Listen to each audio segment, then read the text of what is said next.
Adik-adik sekaligus sekalian, kita nih dek sebagai manusia punya 3 bagian dari diri kita. Kita punya badan, kita punya akal, kita punya hati. Ketiganya memerlukan rizkinya masing-masing. Ketiganya memerlukan makanannya masing-masing.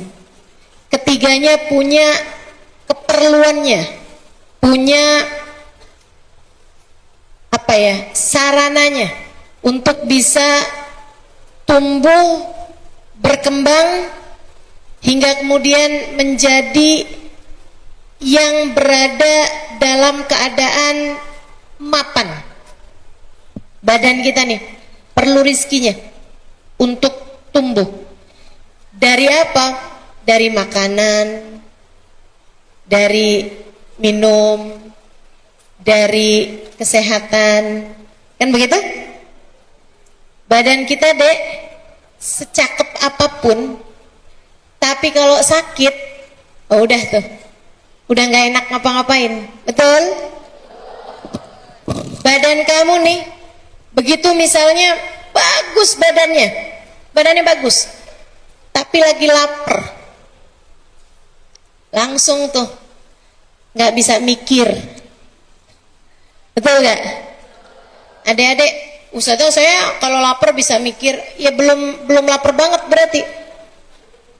Tapi kalau udah kamu nggak makan 2 hari, 3 hari, waduh, dek, lapar banget tuh, udah nggak bisa ngapa-ngapain. Makanya adik-adik saya sekalian, ada rezekinya buat badan, itu makanan, minuman, kemudian lagi pakaian, kemudian kesehatan, itu rezekinya badan kita. Otak juga punya rezeki. Susah kalau nggak dikasih rezekinya. Badan ini kalau nggak dikasih rezekinya, dia sakit. Otak juga gitu, ada rezekinya, ada keperluannya, ada hal yang sangat dia perlukan oleh akal. Apa namanya? Ilmu. Namanya adalah ilmu.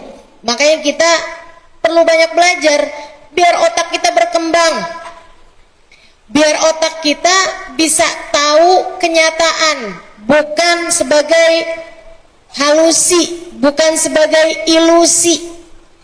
Biar kita ini berpikir pakai otak kita yang didasari ilmu sehingga kita tahu jalannya.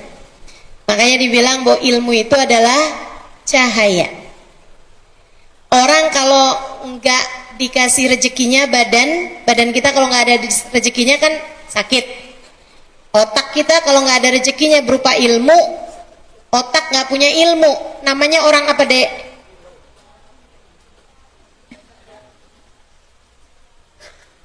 Orang gila, orang gitu kan, nggak bisa mikir gitu ya. Kemudian yang ketiga hati. Hati ada rezekinya, hati punya keperluannya. Apa rezekinya hati? Ini saya kasih tahu, rezekinya hati adalah cinta. Rezekinya hati adalah kasih sayang. Itu rezekinya hati. Itu makanannya hati. Itu keperluannya hati. Disayang, dicinta, diperhatikan. Keperluannya hati kita. Allah sebutkan ketiganya untuk baginda kita Nabi besar Muhammad sallallahu alaihi wasallam. Sampai-sampai ketika turun ayat itu, turun surat tersebut, Nabi Muhammad sesudahnya sampai bertakbir dan bersyukur, bertakbir dan bertahmid. Begitu habis selesai baca surat tersebut, Nabi Muhammad subhanallah, alhamdulillah, wa la ilaha illallah, Allahu akbar, subhanallah, alhamdulillah, wa la ilaha illallah, Allahu akbar, subhanallah, alhamdulillah, wa la ilaha illallah, Allahu akbar. Surat apa itu? Surat Ad-Duha. Nih, dengerin firman Allah Subhanahu wa taala kepada baginda kita Nabi besar Muhammad sallallahu alaihi wa ala alihi wasallam. Katanya Nabi Muhammad, kata Allah Subhanahu wa taala di dalam surat Ad-Duha. Adik-adik hafal kan surat Ad-Duha kan? Yuk kita baca bareng-bareng biar tambah lebih berkah. Apa yang akan saya kaji ini semoga menjadi ilmu yang bermanfaat buat kita sekalian. Makasih Kak Ria. Ya kita baca bersama-sama deh. A'udzu billahi minasyaitonir rajim. Bismillahirrahmanirrahim. Wad-duha wal-laili idza saja ma wadda'aka rabbuka wa ma qala walal akhiratu khairul laka minal ula.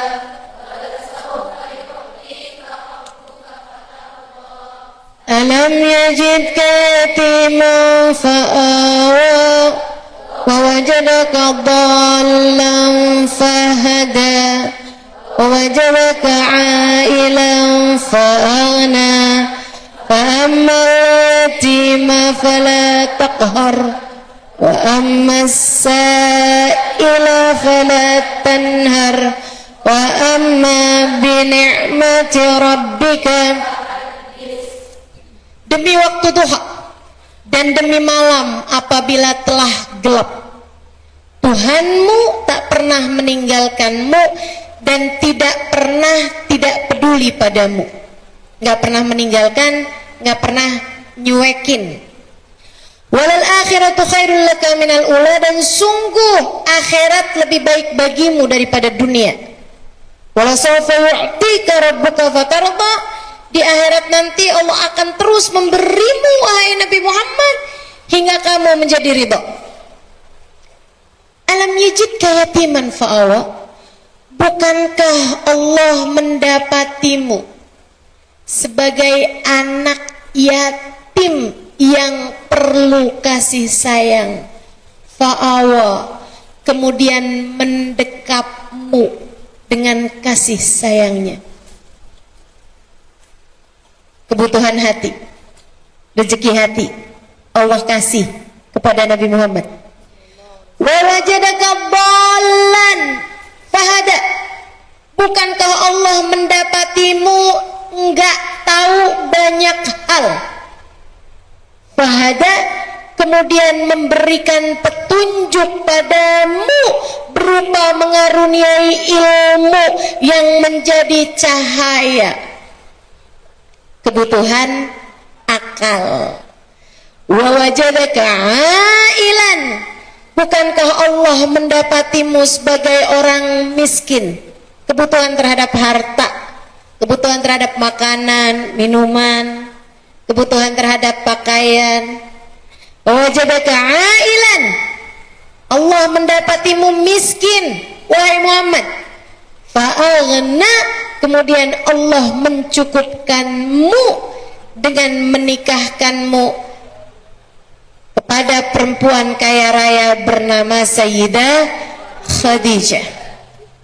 Adik-adik saudara sekalian, dari sini kamu tahu bahwasanya yang dapat memberikan kecukupan, rezeki badan, rezeki akal, rezeki hati, yang dapat memenuhi kebutuhan badanmu, kebutuhan akalmu, kebutuhan hatimu adalah Allah Subhanahu wa ta'ala Jalla Jalaluhu wa ta'ala azamatuh. Karenanya dek,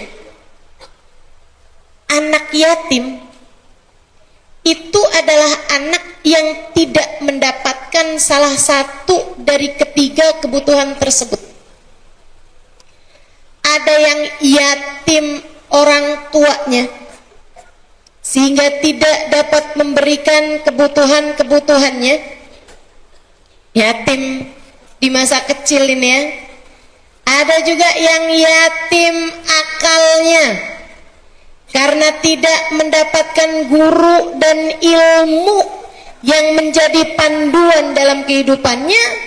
Dan yang paling menyedihkan dari yatim-yatim ini adalah anak-anak yatim yang tidak memiliki kasih sayang dia dapatkan untuk hatinya.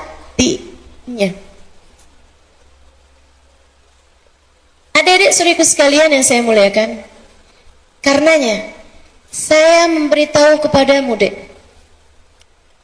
selagi hatimu kurang kasih sayang, maka kamu adalah anak yatim.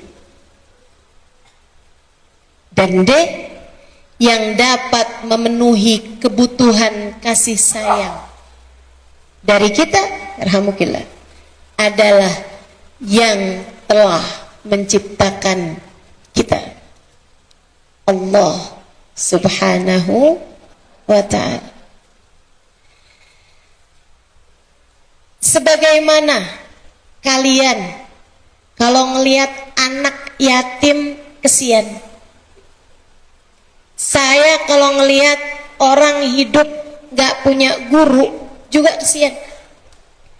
Apalagi kalau saya lihat orang hidup di atas muka bumi gak kenal sama Allah Subhanahu wa ta'ala Tuhannya, lebih kesian lagi, lebih yatim lagi.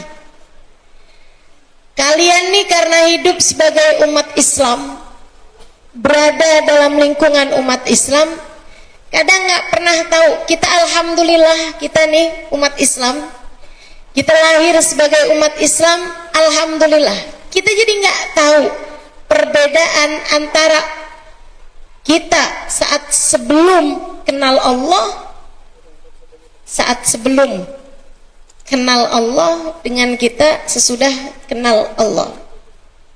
Dari sejak kecil kita diperkenalkan tentang siapa Tuhan kita. Adik-adik saudara sekalian, saya punya teman seorang ustazah di Australia, namanya Ustazah Abdurrahman, namanya Ustazah Ibtisam. Beliau cerita waktu kedatangannya di Jakarta, dia bilang, saya alhamdulillah banyak mengislamkan orang-orang Australia. Dia bilang hampir setiap minggu, biasanya hari Jumat atau hari yang lain, ada orang-orang yang mau masuk Islam, yang laki-laki ditalkinkan oleh ustadz, yang perempuan saya yang talkinkan Islam kepada yang perempuan-perempuan. Dia bilang mereka banyak belajar dari saya tentang Islam, tapi saya banyak belajar tentang mensyukuri Islam dari mereka. Dia bilang ada satu orang perempuan, dia masuk Islam hari itu, malamnya jam 7 malam dia telepon saya, masih musim telepon rumah. Saya kasih nomor telepon saya, setiap kali ada mu'alaf masuk Islam, untuk mereka tanya permasalahan apapun dalam urusan agama. Dia bilang malam harinya perempuan yang tadi siang masuk Islam telepon saya. Dia bilang, Ustazah, saya mau tanya, pakaian apa yang Allah inginkan untuk saya pakai?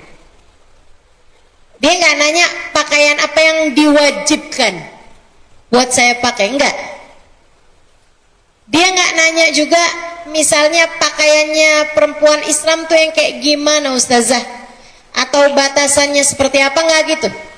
Pertanyaan dia, ini pertanyaan dari anak yatim yang kemudian mendapatkan orang tua asuh ini. Ketika dia tahu nih bahwa ternyata dia punya orang tua yang begitu menyayangi dia, dia kemudian bertanya kepada ustazah tersebut. Dia bilang, Ustazah, pakaian apa yang Allah inginkan untuk saya pakai? Kayak asalnya terlantar, kemudian dia diambil sama satu orang yang sangat menyayangi dia, yang memberikan segala kebutuhannya, keperluannya. Dia kemudian tanya, "Mama, pakaian apa yang Mama inginkan untuk saya pakai?"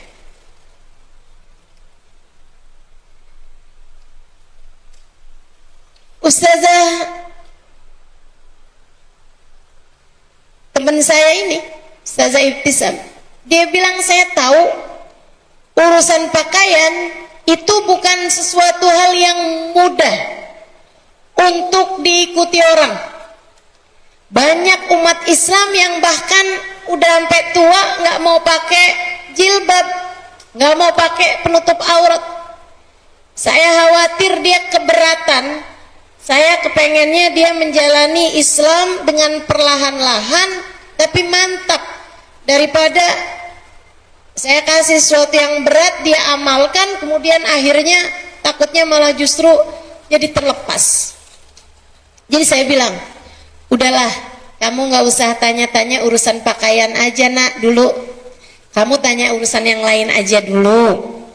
Kamu belajar sholat, belajar zikir bagaimana?" Dia bilang, "Ustazah, saya akan belajar zikir, saya akan belajar sholat, saya akan belajar wudhu, semuanya Ustazah. Tapi Ustazah nggak usah khawatir. Saya hanya kepengen untuk tahu pakaian yang Allah inginkan untuk saya pakai."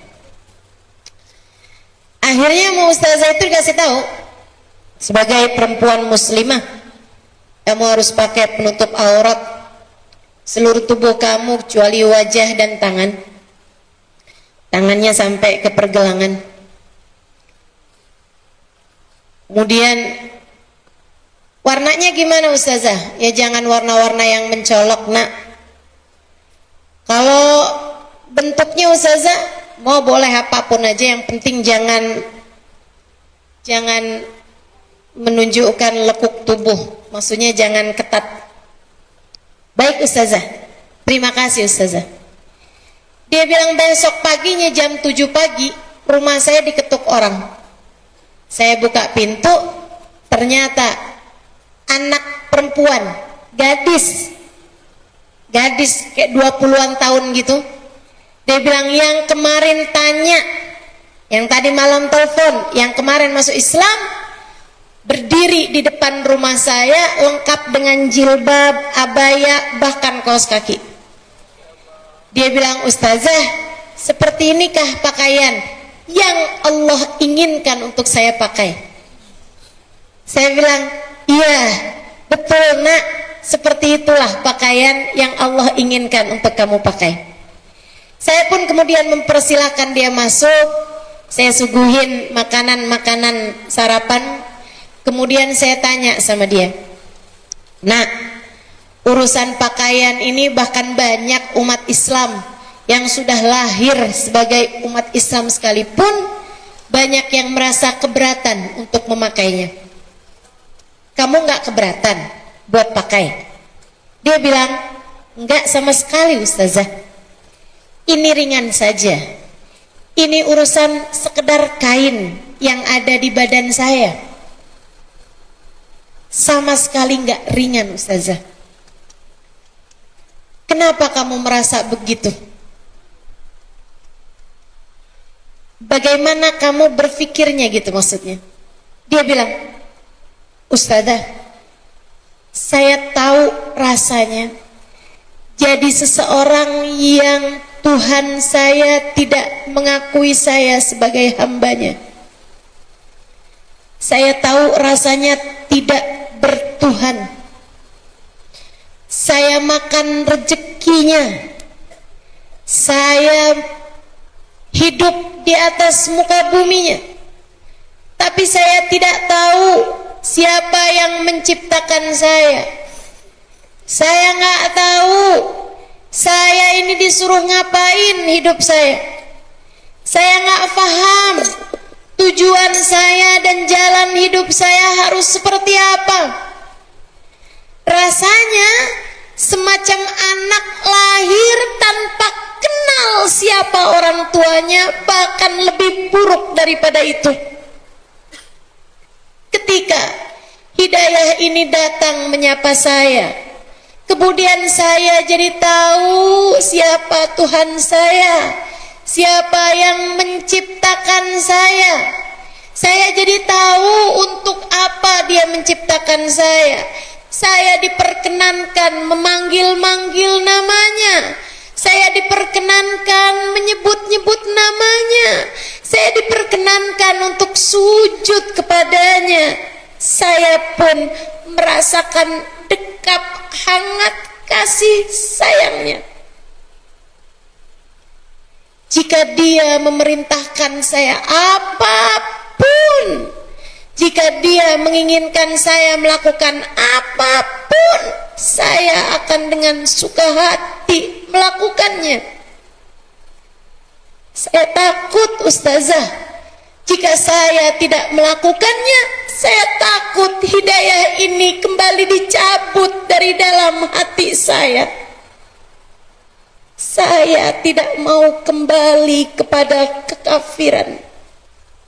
Saya tidak mau lagi menjadi seorang hamba yang Allah Tuhan saya tidak berkenan kepada saya. Subhanallah. Hati ketika sudah merasakan dekap kasih sayang dari yang semestinya menyayangi, ia menjadi ringan mengerjakan apapun. Saudariku sekalian, adik-adikku sekalian yang saya muliakan, maka orang, kebutuhan kita sangat mendasar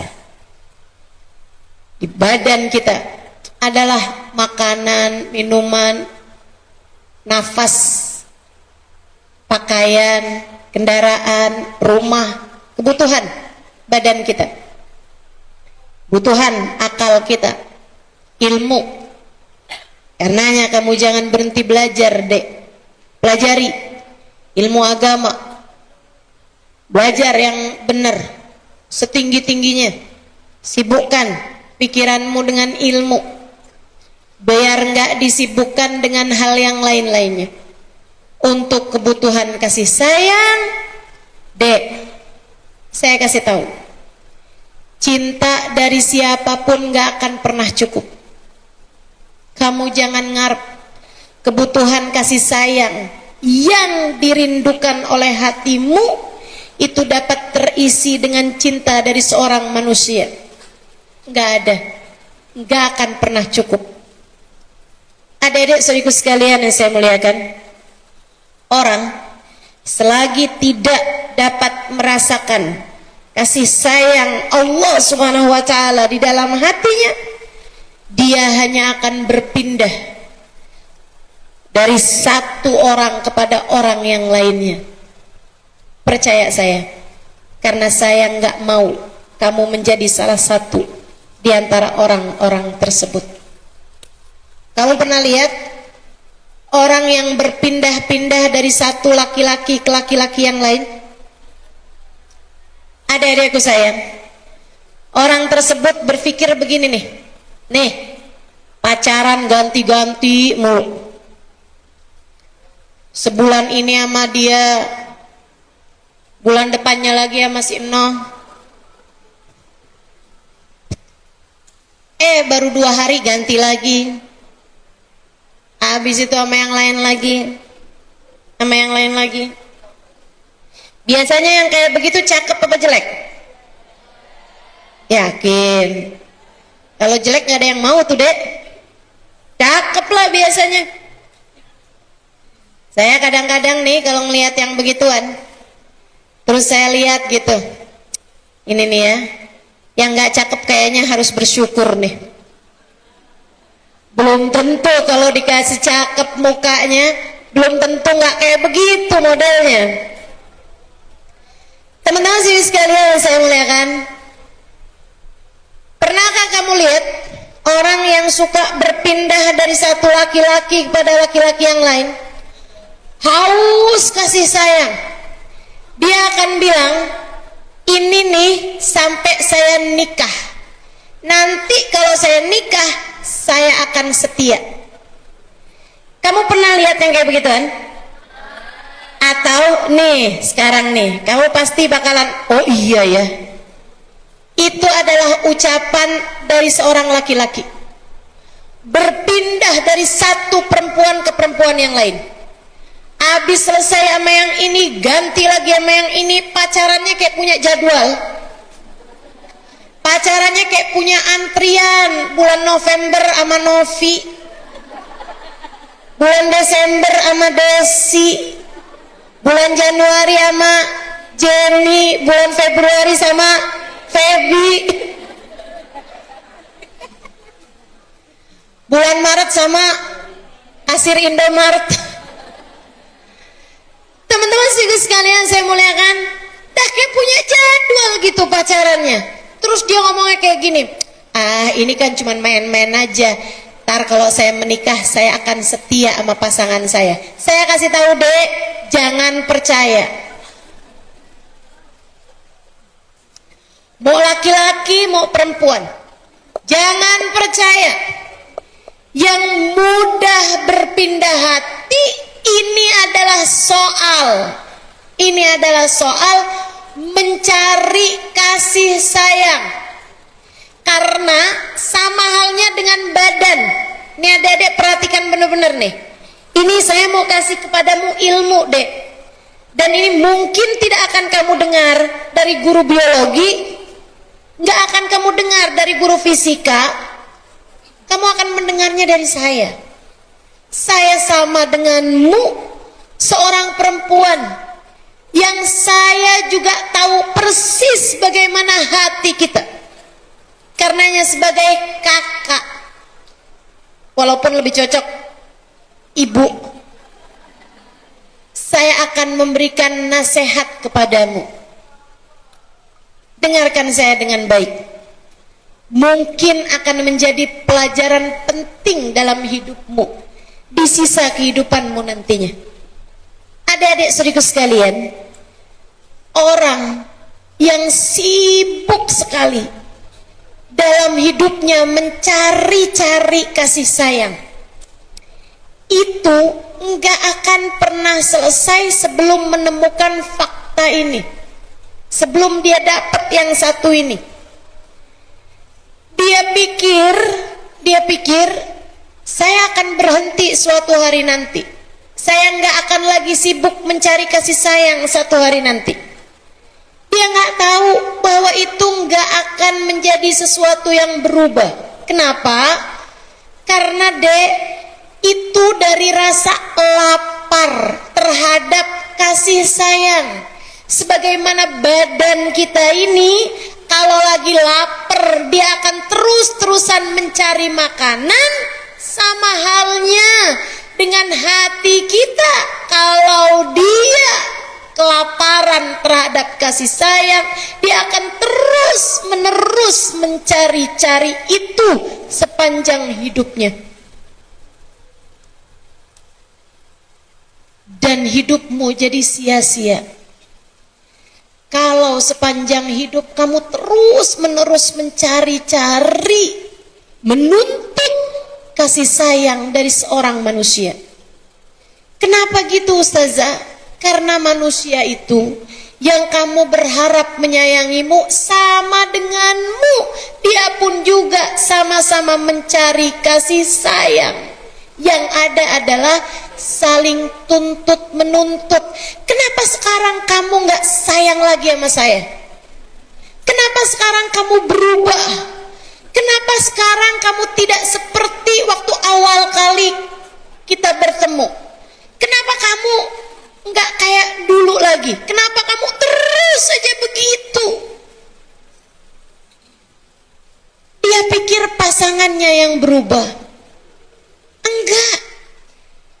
Akan tetapi yang berubah adalah bahwa dia tidak mendapati apa yang dia kira akan dia dapati. yaitu kekeringan kasih sayang di dalam hatinya dia pikir akan terpenuhi dengan seorang pasangan ini. Ternyata tidak demikian adanya. Hatimu bukan lagi haus kasih sayang seorang manusia. Hatimu haus kasih sayang dan hanya bisa mendapatinya dari sang pemilik hati, Allah Subhanahu wa ta'ala. Maka daripada di sisa hidupmu kamu sibuk-sibuk mencari kasih sayang, di masa kecil sibuk mencari kasih sayang orang tua, di masa remaja sibuk mencari kasih sayang dari kawan, hingga kemudian sibuk mencari kasih sayang dari pasangan, hingga kemudian seorang ibu sibuk mencari kasih sayang dari anaknya ketika dia sudah punya anak. Daripada terus semacam itu, yang ada adalah kecemburuan, yang ada adalah hati yang gelisah, hati yang galau ketika ngerasa dicuekin sama orang. Kenapa ya teman saya yang itu nggak mau lagi temenan sama saya? Kenapa ya dia udah nggak sayang lagi sama saya? Kenapa ya cowok itu kayaknya lebih milih dia daripada saya? Di masa kecil, kenapa ibu saya lebih sayang sama kakak daripada sama saya? Kenapa bapak saya lebih peduli kepada adik daripada sama saya? Terus begitu. Daripada sepanjang hidupmu kamu terus menuntut kasih sayang dari orang-orang yang ada di sekelilingmu, sekarang saya akan perkenalkan kepadamu yang apabila ia berkenan mendekatmu dengan kasih sayangnya, dia akan mencukupimu, kemudian menjadikan kamu terpuaskan dengan kasih sayang darinya, hingga tak lagi menuntut siapapun untuk menyayangimu.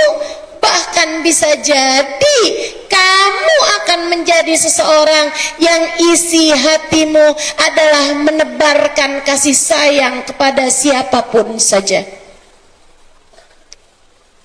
karena kamu dah luber, karena dia menyayangimu sampai membuatmu terpenuhi. Kemudian sesudah terpenuhi ia masih saja memberikan kasih sayangnya kepadamu, hingga kamu keluberan kasih sayang itu, yang dengannya kamu menyayangi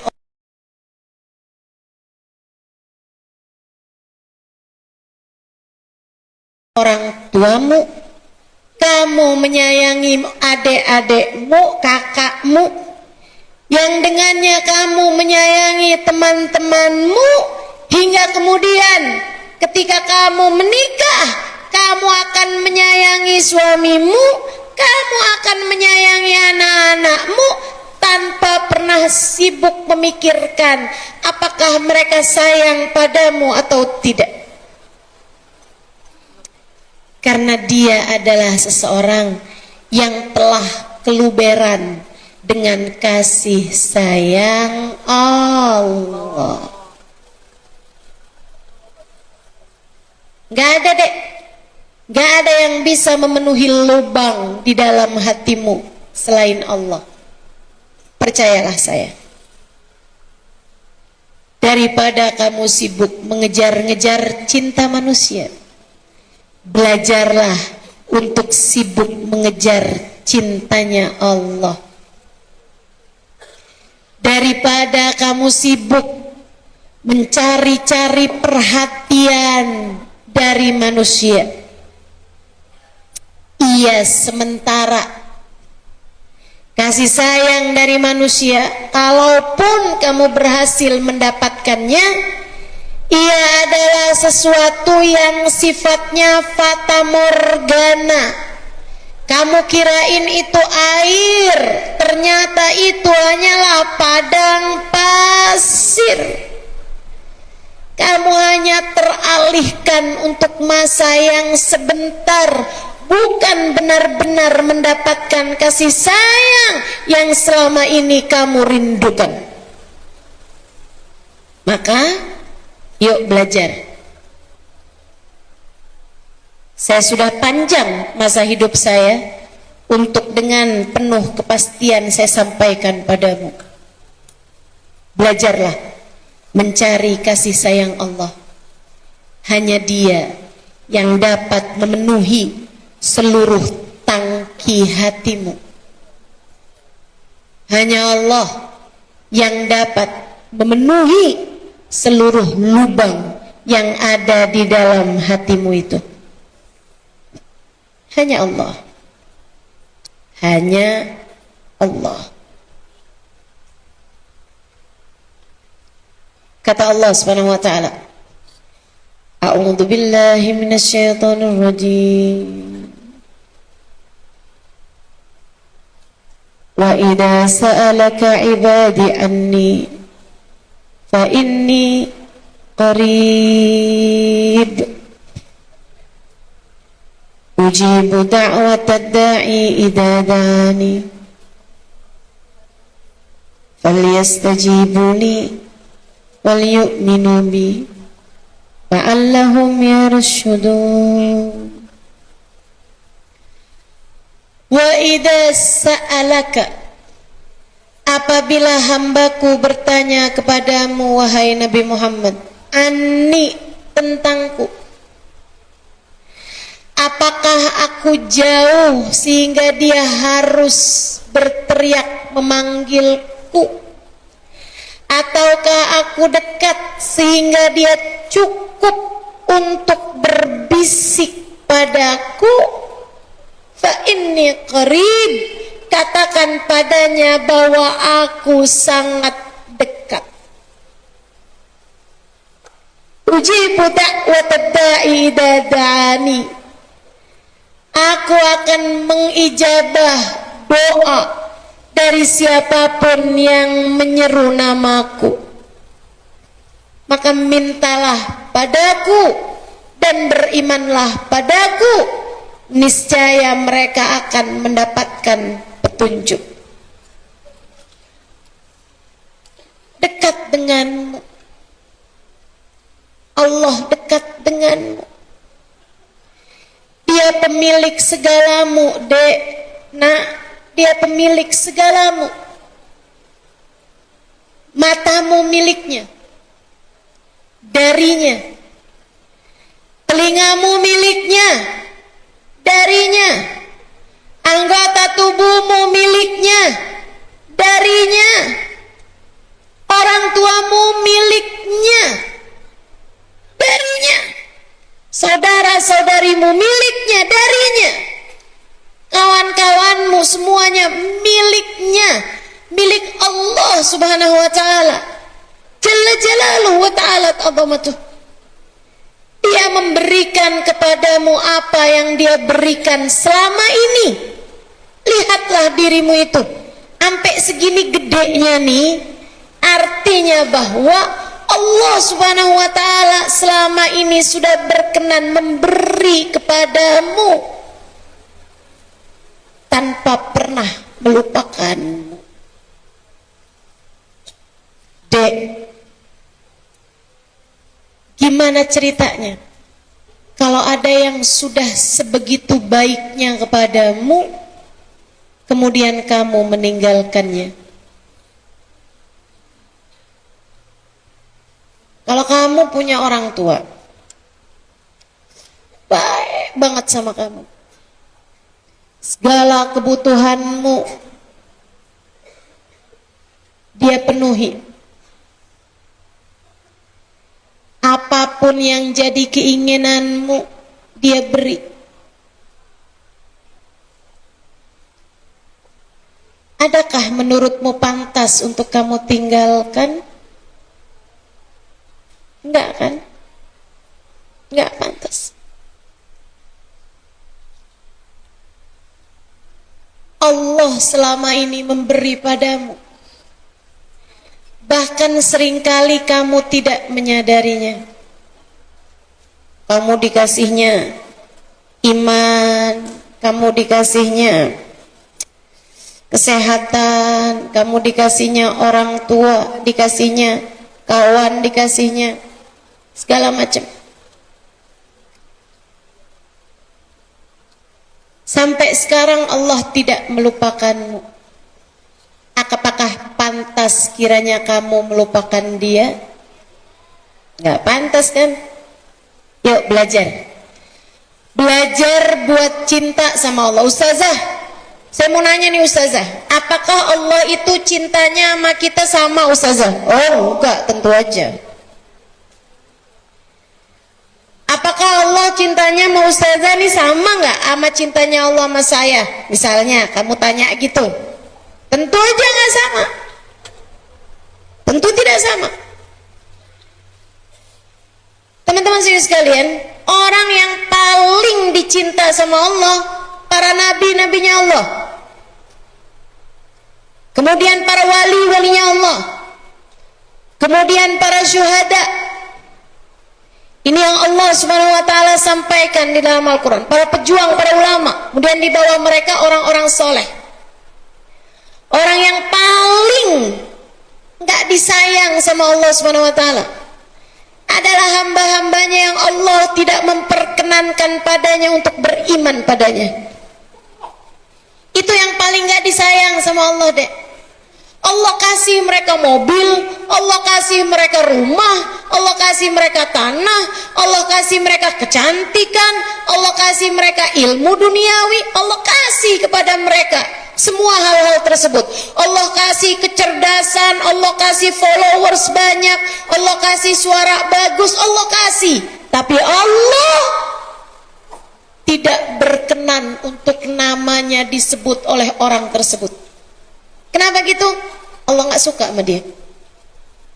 Makanya adik-adik saudara sekalian, sering saya sampaikan, ketika seseorang nggak sholat, bukan hanya karena dia nggak mau sholat, tapi karena Allah tidak berkenan orang tersebut menghadap kepada Allah. Allah nggak mau dia menghadap kepada Allah. Dia pikir dia nggak mau sholat. Oh enggak ah, saya males mau sholat. Apaan? Bangun gitu pagi-pagi subuh, wih dingin banget, ogah. Dia pikir dia yang nggak mau sholat, padahal Allah yang nggak mau dia menghadap kepada Allah. Di saat kamu sholat, bukan hanya karena kamu mau sholat, tapi karena kamu masih punya nilai di sisi Allah, sehingga Allah perkenankan kamu untuk menghadap kepadanya. Adik-adik saudaraku sekalian yang saya muliakan, pernahkah kamu sebel sama orang sampai kamu nggak mau lihat mukanya? Pernah? Pernah nggak kamu sebel sama orang sampai kamu nggak mau denger suaranya? Pernah? Allah kayak gitu deh, persis. Allah kayak gitu. Allah kalau sebel sama seorang hamba, Allah kalau benci sama seorang hamba, Allah kalau nggak suka sama seorang hamba, Allah nggak kasih hamba tersebut buat menyebut nama Allah, buat menghadap kepada Allah, buat sholat, buat zikir. Allah nggak kasih, Allah nggak mau sama dia. Tapi ketika Allah cinta kepada seorang hamba, dibangunkannya hamba tersebut bahkan di saat hamba yang lain sedang tertidur pulas. Diizinkannya hamba tersebut untuk mengerjakan sholat beberapa rakaat di pertengahan malam. Diizinkannya hamba tersebut untuk menengadahkan tangan dan berkata, Allahumma anta rabbi La ilaha illa anta khalaqtani wa ana abduk wa ana ala ahdika wa wa'dika mastata'tu. Ya Allah, Engkau adalah Tuhanku dan aku adalah hamba-Mu. Engkau telah menciptakan aku, ya Allah. Khalaqtani fa ana abduka wa ala ahdika. Maka aku adalah hamba-Mu dan aku berusaha melaksanakan apapun yang Kau perintahkan padaku. Wa ana ala ahdika wa wa'dika mastata'tu. Ya Allah, pandanglah aku sebagai hamba-Mu, jangan pernah tinggalkan aku, ya Allah, sebab aku akan melaksanakan kewajibanku kepadamu semampu diriku, ya Allah. Orang kalau dicinta sama Allah, diizinkannya hamba tersebut untuk berulang-ulang kali menyebut-nyebut namanya, memanggil-manggil namanya dalam doa, mengingatnya dalam ruku, dalam sujud. Subhanallah. Adik-adikku sekalian, yuk belajar daripada mengemis cinta manusia yang tak akan pernah memenuhi kebutuhan hatimu. Belajarlah untuk mengemis cintanya Allah Subhanahu wa ta'ala dalam dirimu itu, untuk dirimu itu. Dek, waktu saya nggak banyak, saya ada sisa waktu setengah jam lagi. Saya akan menyampaikan kepadamu beberapa hal. Bagaimana cara kita meraih cintanya Allah. Yang pertama, ikutilah jalannya Allah yang sudah dicontohkan oleh Nabi kita Muhammad sallallahu alaihi wasallam.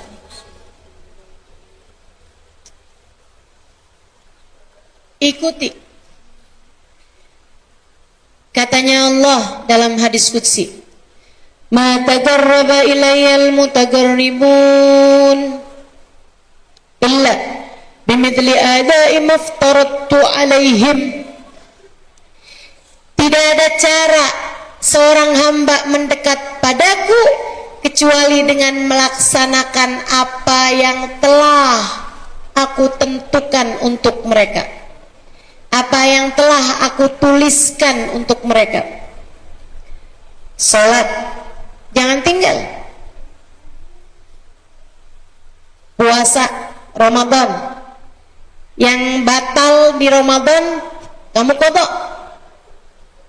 sedekah jangan tinggal, Quran jangan tinggal, zikir dalam hidupmu kamu harus punya zikir, dek. Kalau kamu pengen dekat sama Allah Subhanahu wa ta'ala. Di saat kamu sedang merasa kesel banget sih kok dia ninggalin saya, adik-adikku sekalian, itu sebenarnya karena hatimu merindukan kasih sayang yang sekarang tidak lagi kamu dapatkan. Dan itu, dek, hausnya tuh rasanya sama, dapat kasih sayang dari siapapun tuh sama. Makanya orang tuh biasanya kalau punya pacar suka ninggalin temen. Nanti kalau udah putus sama pacarnya dia balik lagi sama temennya. Kamu liatin kayak gitu nggak? Iya ya Ustazah, kenapa tuh kayak gitu? Waktu dia punya pacar sama pacarnya aja Ustazah, giliran dia udah putus dicarinya gitu temen-temennya. Karena rasa laparnya itu sama, rasa hausnya tuh sama. Haus kasih sayang bisa didapat dari pacar, bisa didapat dari manusia, cuman masalahnya saldonya manusia, saldonya siapapun itu terbatas, nggak bisa mencukupi kebutuhan kasih sayang kamu. Makanya itu yang saya bilang, akhirnya yang ada kamu ganti-ganti mulu dari satu sama yang lain, satu sama yang lain, satu sama yang lain, karena kayak nggak pernah cukup gitu. Mereka saldonya pada cepet habis.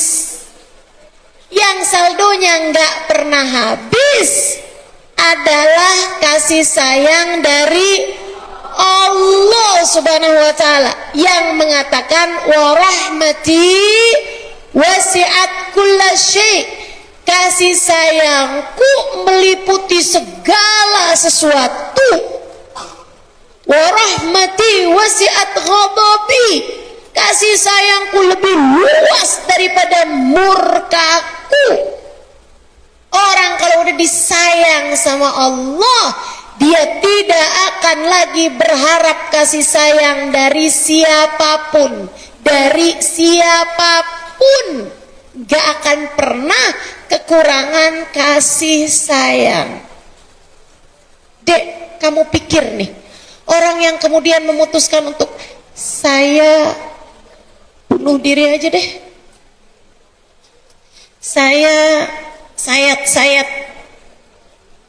saya mau nenggak racun, menurut kamu kenapa?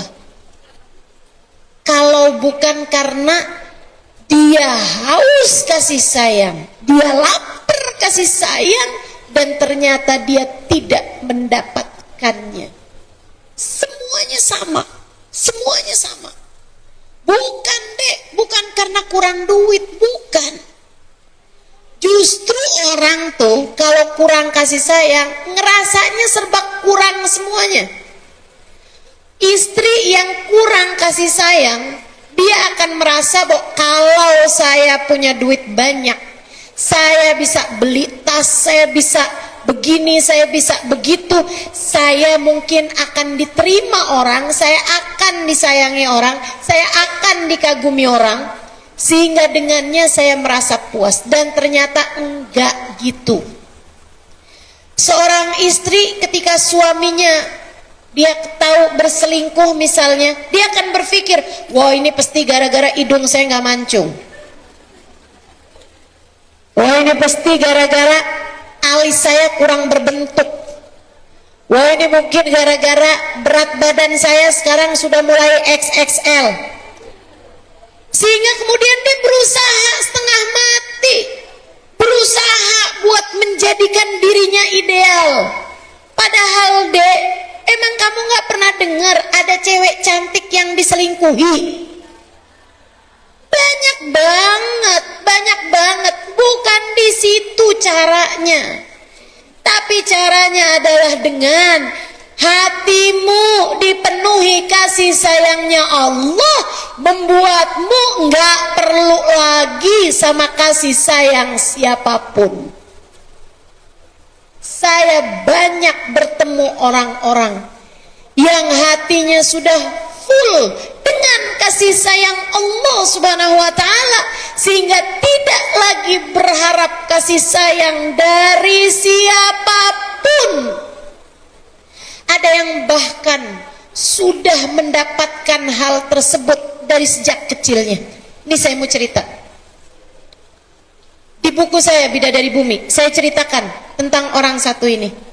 Saya berjumpa dengannya dek di usia 93 tahun. Adik-adik tahu?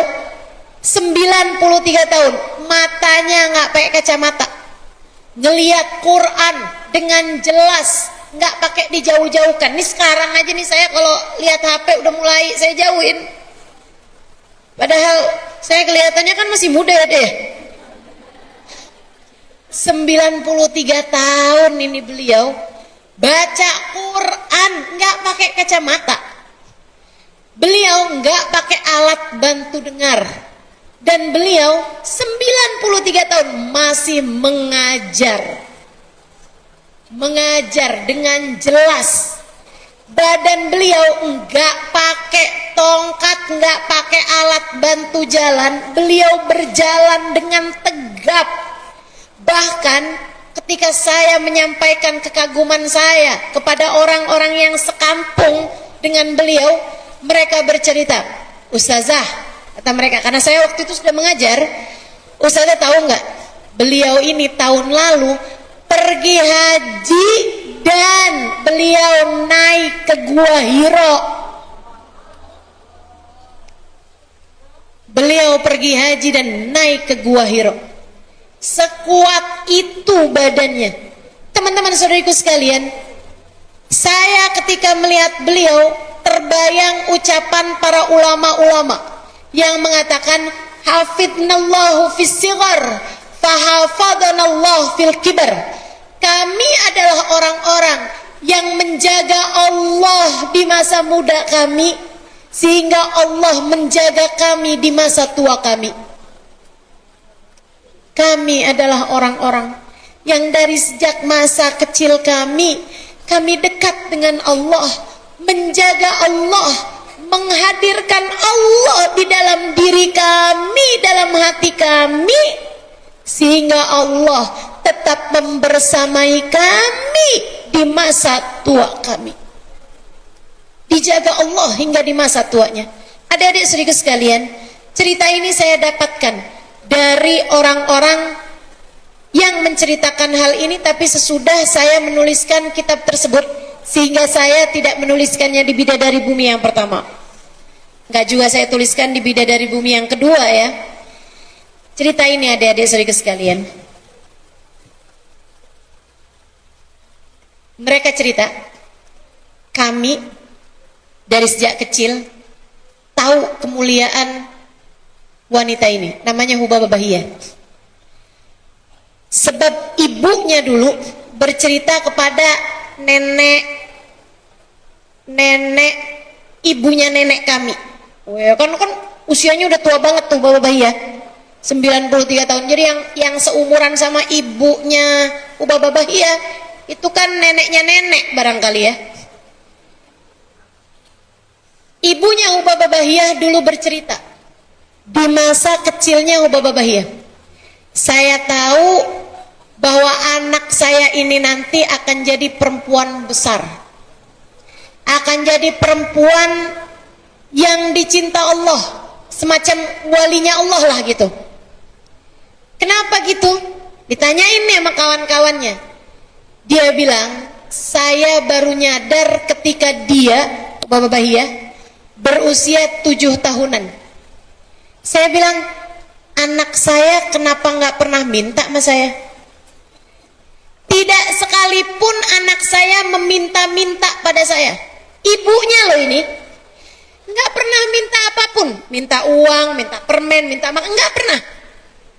Saya baru perhatiin gitu, anak saya kenapa nggak pernah minta ya sama saya? Akhirnya saya bawa anak saya ini pergi ke pasar. Saya bawa uang, saya ajak anak saya pergi ke pasar, mau membuktikan kebenaran dari persangkaan dia. Dibawanya Bahiyah kecil menuju ke toko baju, diliatin baju-baju, ditanya, ada yang bagus nak? Ada mah, tapi juga nggak minta. Ibunya jadi mikir, mungkin dia pikir saya nggak punya cukup uang buat beliin dia baju. Keluarin kemudian dari toko baju, dipergiin toko mainan yang secara umum harganya banyakan lebih murah daripada toko pakaian. Dia liatin mainan-mainan, kelihatannya seneng, tapi nggak minta juga. Mungkin dia pikir duit saya nggak cukup juga nih ya. Akhirnya saya pun keluarkan dia, saya masukkan ke toko makanan yang cenderung harganya lebih murah. Diliatin kemudian, ditungguin minta apa nggak minta, nggak minta juga, sampai akhirnya dia yang beli sendiri gitu ibunya. Habis itu keluar, baru kemudian didudukkan. Nah, waktu mamah tadi masukkan ke toko baju, apakah ada di antara baju tersebut yang kamu pengen? Ada mah. Yang mana? Yang warna pink. Oh, normal nih anak saya. Anak kecil usia 7 tahun 8 tahun biasanya emang suka kan yang warna pink gitu kan. Sampai sekarang yang tua-tua tuh ya banyak yang suka warna pink. Langsung nih ya, kerudungan saya warna pink. Apakah artinya saya adalah anak yang berusia 7 tahun? Enggak ya. Teman-teman sekalian, nak, waktu mama kasih kamu masuk ke toko mainan, apakah ada di antara mainan tersebut yang kamu suka? Ada mama. Yang mana? Yang ini boneka. Oh iya, normal anak saya. Nggak minta yang mobil-mobilan buat ditabrak-tabrakin misalnya gitu kan. Nak, waktu mau masukkan kamu ke toko makanan, adakah makanan yang kamu mau? Banyak mah. Yang mana? Yang ini kasih tahu. Nak, kenapa kamu nggak minta sama mama? Kenapa kamu nggak minta sama mama? Ubah Bahiyah kecil 7 tahun menjawab, Mama, bukankah yang bisa memberi kepada kita adalah Allah, Ma? Mamahnya bengong. Jadi nak, selama ini kamu nggak pernah minta sama mama. Apakah selama ini kamu meminta kepada Allah? Iya, Ma. Saya selama ini minta kepada Allah. Bagaimana hasilnya, nak? Allah tidak pernah tidak memberi kepada saya, Ma.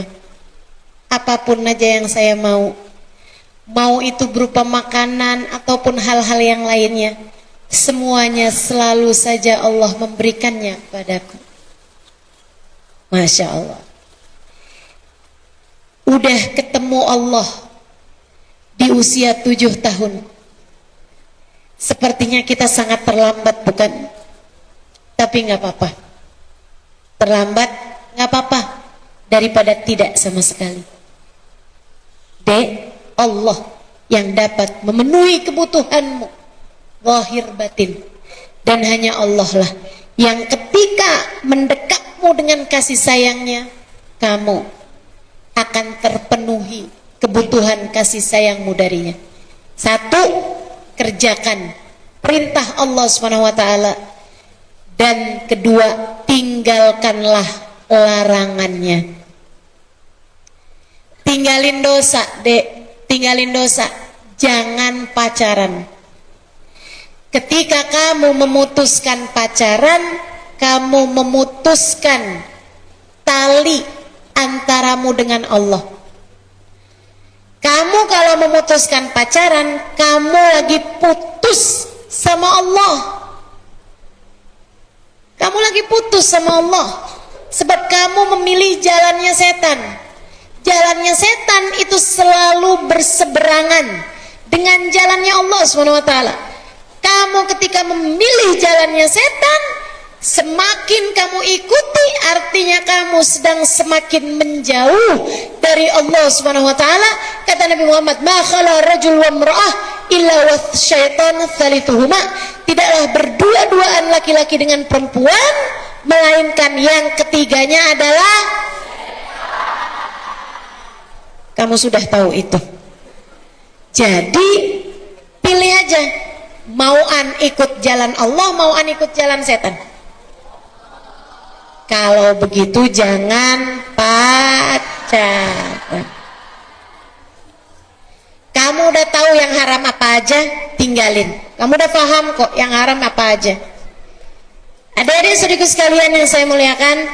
Kemudian yang ketiga, kalau kamu kepengen dapat kasih sayangnya Allah, ini penting. Sayangilah hamba-hambanya Allah. Kamu pengen dapat kasih sayangnya Allah, yang sayang sama orang miskin, yang sayang sama orang lemah. Adekmu tuh, apalagi punya adik masih kecil, lemah dia, sayangin. Jangan kamu jadikan sebagai rival. Jangan kamu jadikan sebagai saingan. Enggak, yang sayang sama adikmu, yang sayang sama orang tuamu, yang sayang. Enggak apa-apa. Kamu jangan berpikir saya harus sayang sama ibu saya biar ibu saya sayang sama saya. Enggak usah kayak gitu deh. Sayangin aja dengan berpikir saya mau sayang sama ibu saya biar Allah sayang sama saya. Saya mau sayang sama adik-adik saya biar Allah sayang sama saya. Saya mau sayang sama kakak saya biar Allah sayang sama saya. Terus begitu.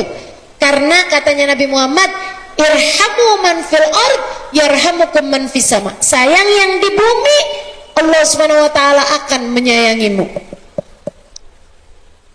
Cara buat mendapatkan kasih sayang Allah adalah dengan kamu berusaha mengasihani, menyayangi hamba-hambanya Allah Subhanahu wa ta'ala. Kemudian cara yang keempat, Allah sayang sama hambanya yang akhlaknya bagus, yang akhlaknya mulia. Kamu jagain omonganmu, ini cara yang terakhir ya. Jagain perilakumu yang baik, akhlakmu, maka dengan cara itu Allah akan menyayangimu. Ahasinukum akhlaqa, katanya Nabi Muhammad sallallahu alaihi wasallam, yang terbaik di antara kalian, yang paling disayang Allah SWT di antara kalian adalah orang-orang yang akhlaknya mulia. Dalam hadis yang lain Nabi Muhammad menyampaikan, abghadur rijal ilallah al-aladul khasim.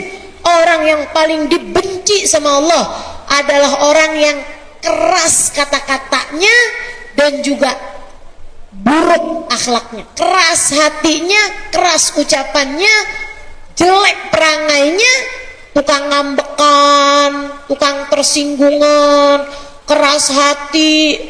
Bapaknya kesel sama dia, ibunya kesel sama dia, dasar nih punya anak keras kepala. Emangnya kenapa? Emangnya kenapa? Saya kan keras kepala gara-gara bapak juga. Saya kan kayak begini gara-gara emak juga, gara-gara mamah juga.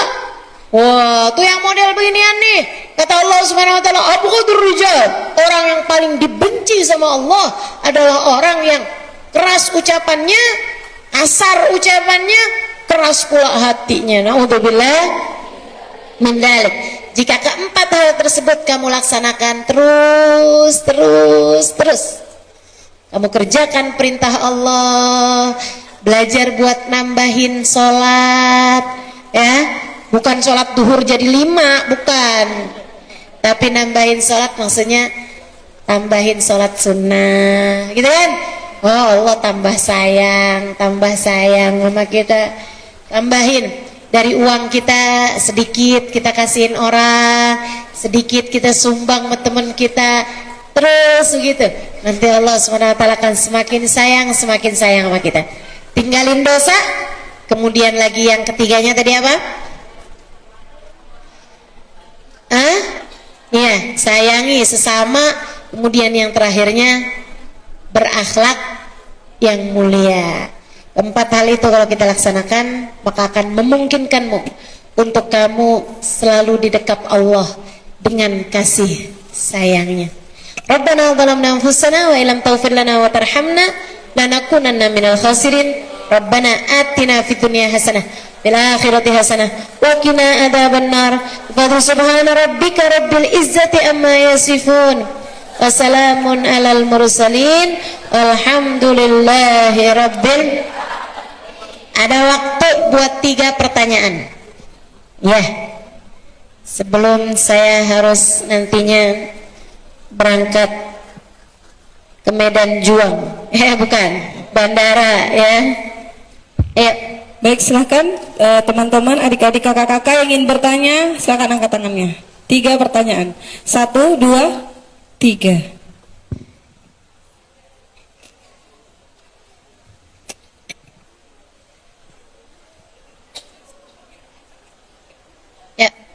Izin, silakan Dek. Izin Ustazah. Ya, namanya siapa? Rafifah Ustazah. Rafikoh. Rafifah. Latifah. Rafifah. Rafikoh. Oke. Fah. Rafifah. Rafifah. Oke. Ya. Ustazah izin langsung ke pertanyaannya. Pertanyaan saya, kenapa setiap sholat itu rasanya kayak kosong gitu ya Ustazah? Hati itu kayak pengen sholat terus, pengen cari cintanya Allah, tapi maaf Ustazah, selalu kosong gitu Ustazah setiap sujud. Rasanya tuh kayak hilang arah gitu Ustazah, bingung mau gimana, itu gimana ya Ustazah? Saya coba terus berusaha rajin sholat, mungkin belum tepat waktu, tapi setiap saat saya coba untuk perlama sholat, apa mungkin bacaan saya, apa mungkin niatnya, tapi selalu rasanya tuh kosong gitu Ustazah. Itu kenapa? Mohon maksud kamu kosong itu perasaan kamu? Perasaannya Ustazah. Oh baik. Ya. Kayak hati itu nggak deket Iya, Allah iya. gitu. Oke. Ya. Makasih Ustazah. Iya. Rafifa tanya kenapa, katanya dia ngerasa kalau dia sholat hatinya kayak berasa kosong gitu. Saat sujud atau saat mengerjakan yang lain tidak ada kayak sambungan gitu ya. Kayak hatinya kayak biasa-biasa aja gitu. Atau bahkan hatinya malah justru merasa kosong. Teman-teman saya sekalian, ada ayat yang berbunyi wasjud waqtarib. Sujudlah kamu maka kamu akan menjadi semakin dekat. Dalam hadis Nabi Muhammad mengatakan, aqrab ma yakunul abad min rabbi fahuwa sajid fakthiru fihi du'a faqamin an yustajabalah. Tempat terdekat seorang hamba dengan Allah Tuhannya adalah saat dia sujud, maka perbanyaklah doa dalam sujud, doamu sangat mungkin untuk diijabah.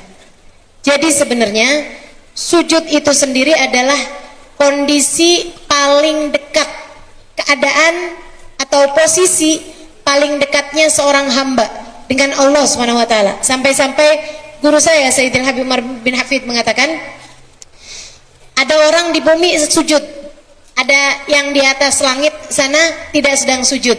Keadaannya seorang manusia yang sedang sujud di bumi lebih dekat dengan Allah SWT dibandingkan seseorang yang sedang ada di atas langit sekalipun tapi dia sedang tidak sujud pada Allah SWT. Nah, kenapa kok Ustazah saya sujud tapi saya nggak merasa dekat gitu, sujud tapi kok saya perasaan saya hampa? Nah, itu bisa jadi adalah karena kita sujudnya baru bisa sujud badan aja. Nggak apa-apa, nggak apa-apa. Kita belajar dari sujud badan kemudian menjadi sujudnya hati. Teman-teman saya sekalian, sebab sujud itu ada dua jenis, sebagaimana badan kita juga ya. Bahkan ada 3 jenis nih. Ada sujudnya badan, ada sujudnya akal. Ketika kita menemukan kebenaran kemudian kita bilang dengan ilmu ya, kemudian kita, ya Allah, ternyata ya Allah maha agung sekali, iya ya bener banget ya Allah, selama ini kok saya suka lupa ya bahwa Allah SWT yang dapat memberikan kasih sayang kepada kita sekalian gitu. Nah, ketika kamu menemukan hal-hal yang semacam ini, menemukan Allah dalam pikiranmu, dalam akalmu, saat itu berarti akalmu sedang sujud. Kemudian yang berikutnya adalah sujudnya hati. Jadi sekalian, ini yang Imamul Haddad ditanya sama salah satu santri beliau, salah satu murid beliau. Imamul Haddad itu yang menyusun Ratib Al-Haddad, yang menyusun Al-Widul Latif, dikir-dikir tuh banyak yang beliau susunkan. Beliau ditanya sama salah satu santrinya, alil qalbi sujud, wahai imam, apakah hati itu bisa sujud? Katanya Imamul Haddad, na'am, idza sajad lam yarfa' ba'dahu abada. Ya nak, dan hati kalau sudah sujud enggak akan pernah terangkat lagi sesudahnya. Hati kalau ngerti sujud kepada Allah Subhanahu wa taala, ia akan selalu sujud kepada Allah. Ia akan selalu merunduk kepada Allah. Ia akan selalu tawadhu kepada Allah. Ia akan selalu merasakan kehadiran Allah dalam kehidupannya. Kalau sudah sujud hati, artinya dia sudah terbangun hubungan, sudah terjalin satu hubungan yang tidak ada sesiapapun yang membuatnya bercerai lagi darinya. Hati kalau udah sujud Artinya sudah terjalin ikatan yang gak bisa pisah lagi sesudahnya. Nah ini, tapi sujudnya hati gak bisa langsung adik-adik. Sujudnya hati itu biasanya diawali dengan sujud-sujudnya badan, dan juga diawali dengan sujud-sujudnya akal pikiran.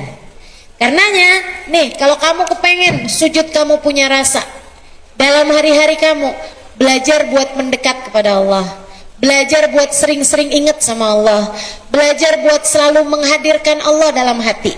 Nanti lama-kelamaan hati kamu bisa ngerti sujud.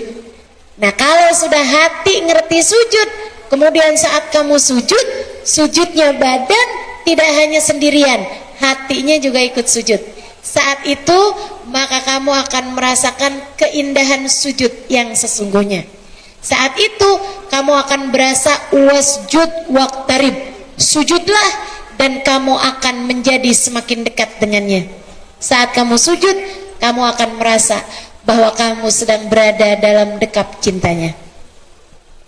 Tapi ya itu tadi, diawali dengan belajar untuk mensujudkan akal, belajar untuk mensujudkan hati selain daripada sujudnya badan. Dalam kehidupan kita nih, terus deketin Allah, terus deketin Allah, terus deketin Allah. Nanti lama-lama kamu gak akan lagi merasakan, kok saya sujud tapi kok hati saya biasa-biasa aja ya. Nggak lagi tuh nanti insya Allah.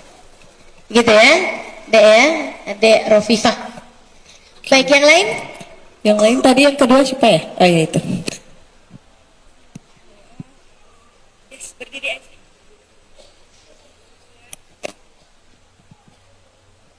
Assalamualaikum Ustazah, saya Isma, saya baru di Batam ini mau jalan 2 bulan. Ya, silahkan Isma. Saya tinggal sama sepupu saya. Aslinya dari mana berarti? Depok. Depok, oh.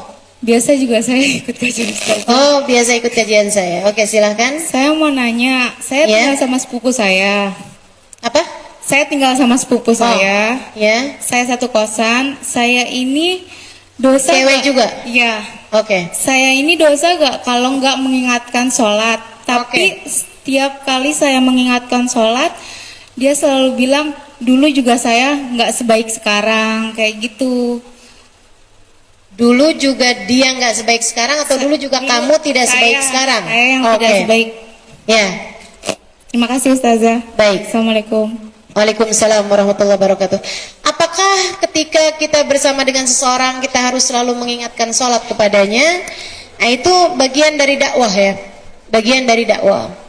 Kita ini katanya Nabi Muhammad SAW, man ra'a minkum munkaran falyughayyirhu biyadihi, fa illam tastati' fa bilisanihi, fa illam tastati' fa biqalbihi, wa dzalika adhaful iman.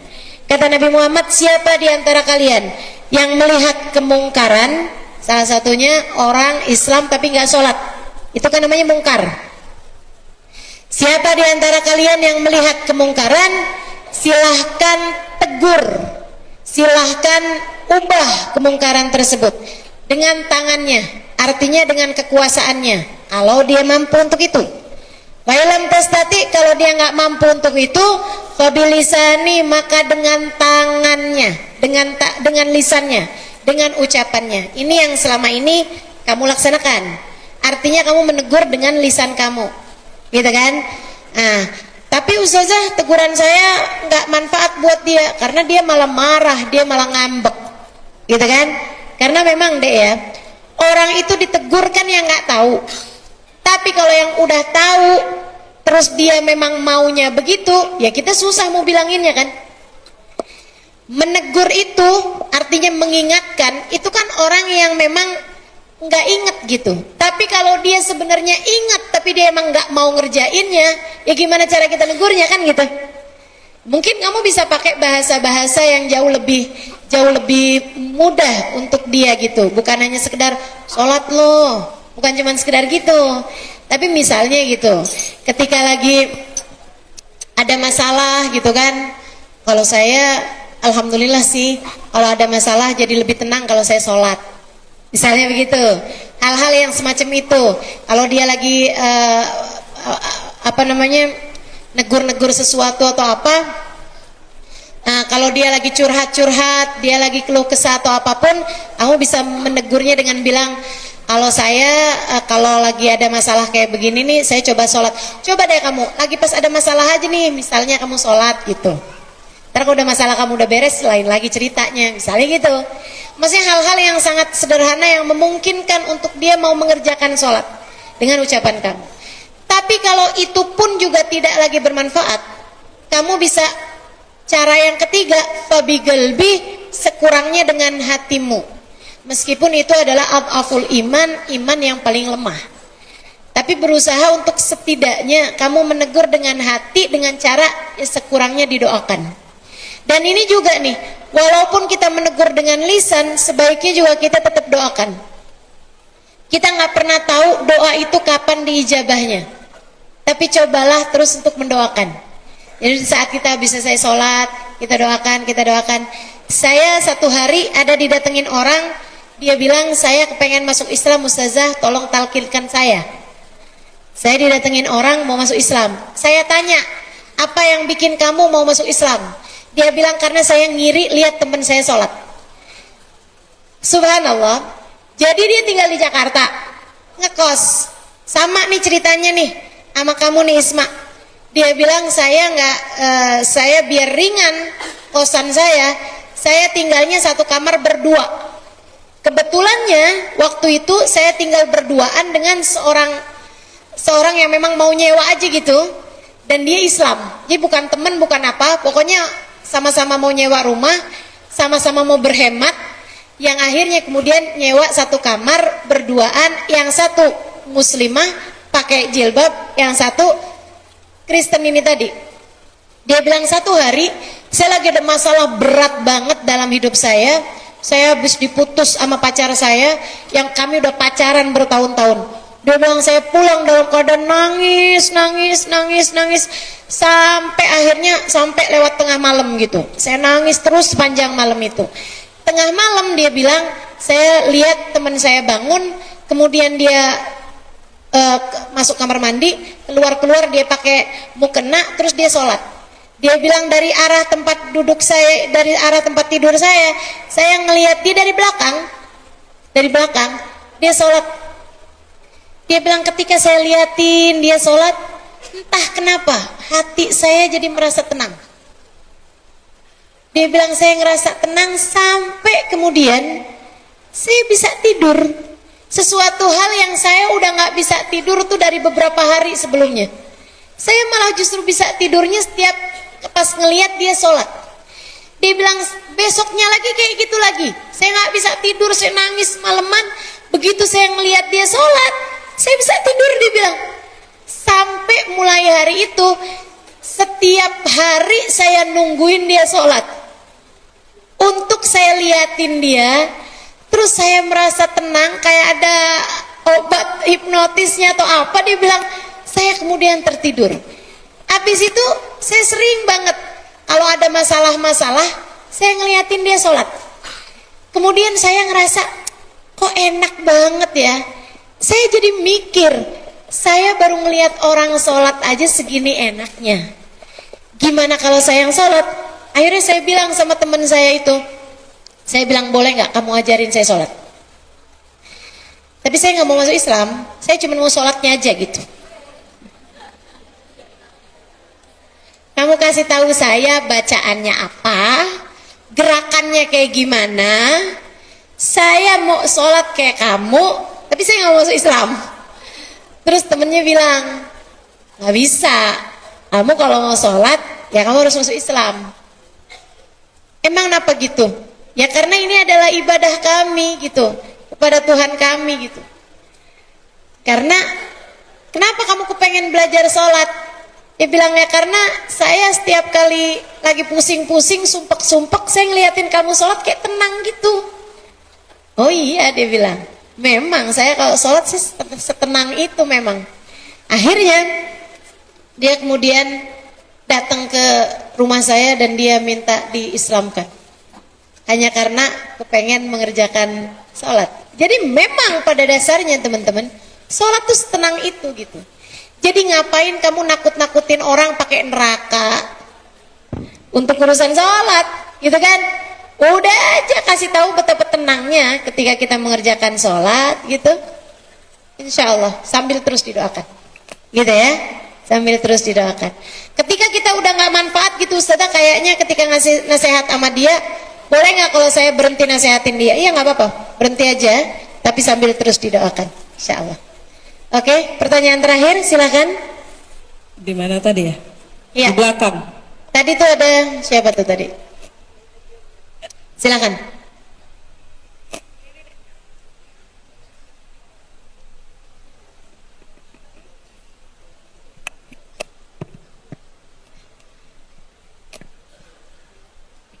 Silakan, Dek. Assalamualaikum warahmatullahi wabarakatuh. Waalaikumsalam warahmatullahi wabarakatuh. Perkenalkan Ustazah, nama saya Aan dari Pondok Pesantren An-Nikmah Batam. Aan dari keluarga besar? Dari Pondok Pesantren An-Nikmah Batam. Oke.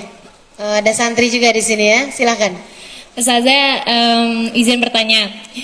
Gimana caranya kita ini ingin berubah menjadi lebih baik dari sebelumnya? Kita tahu nih, kita ini udah jauh banget dari Allah kan. Terus setiap kali kita ingin berubah menjadi lebih baik, ada aja ujiannya. Apalagi tipikal orang-orang, misalnya saya nih tipikal orang-orang yang cepat mudah terpancing emosi dan baperan gitu lah Zah. Jadi saya mikirnya, ya Allah ini gimana ya cara ngatasinnya? Setiap kali ada yang berbicara yang gak enak, ini kayak udah terpancing aja emosinya. Jadi gak bisa Zah. Gitu. Pertanyaannya, bagaimana cara istiqomah biar tidak mudah terhasut dan istiqomah dalam menjalankan perintah-perintah Allah. oke, baik ya. Terima kasih Ustazah. Oke. Jadi gini An.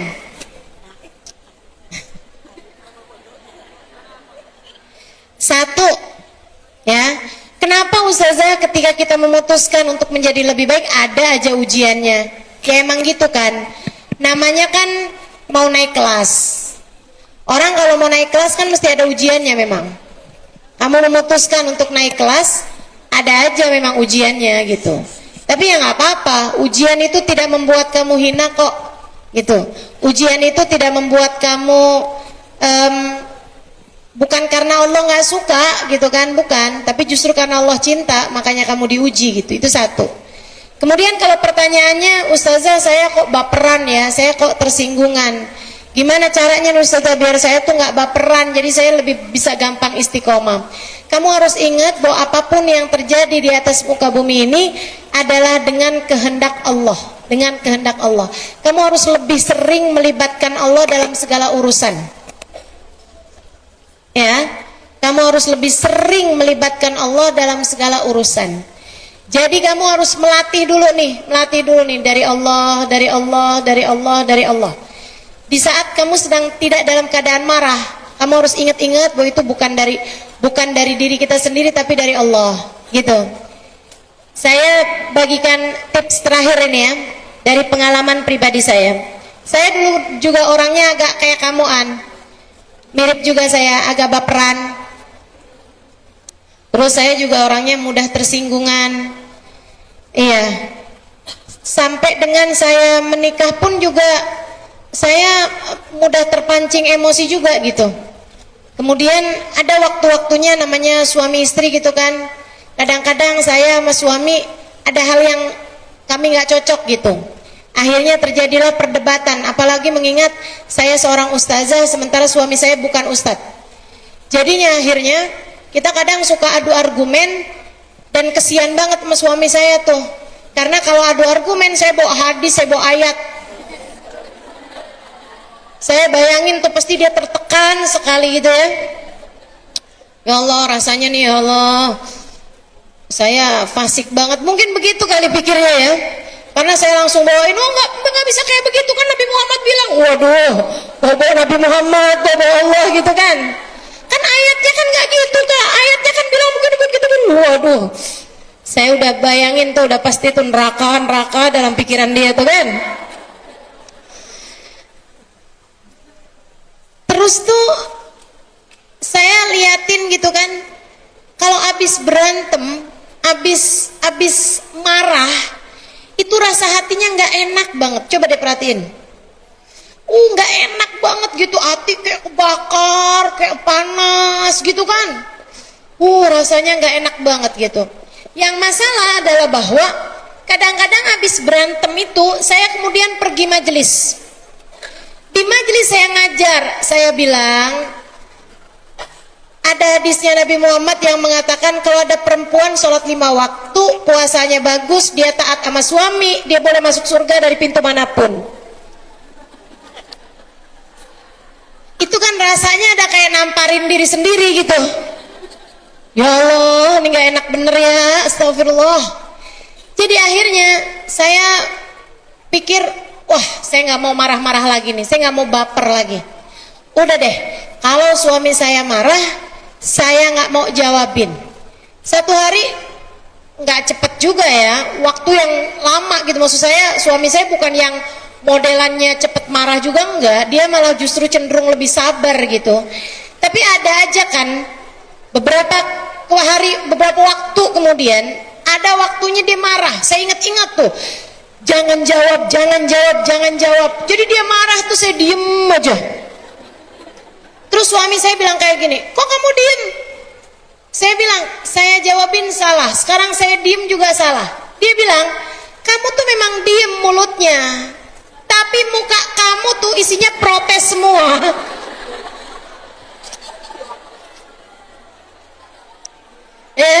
Itu muka kamu tuh isinya protes semua, Lima. Tuh isinya tuh kayak yang ayat, hadis, sudah nyari-nyari semua. Oke. Akhirnya saya bilang, oh iya ini salah juga nih ya.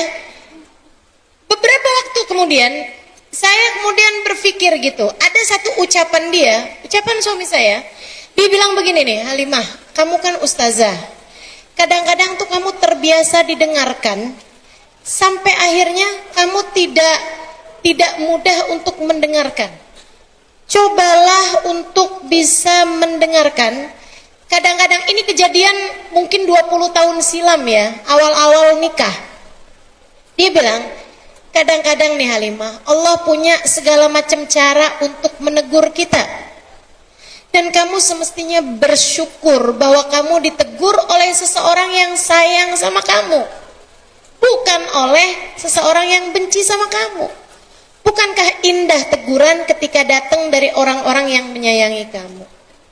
Ucapan itu kayak yang saya ngelihatnya sebagai cara Allah menegur saya, cara Allah menegur saya. Saya kemudian mikir gitu, iya ya, Allah tuh kan ngasih kepada kita pelajaran, nggak selalu di bangku sekolah. Kadang-kadang kita bisa belajar dari berbagai macam hal yang datang dalam kehidupan.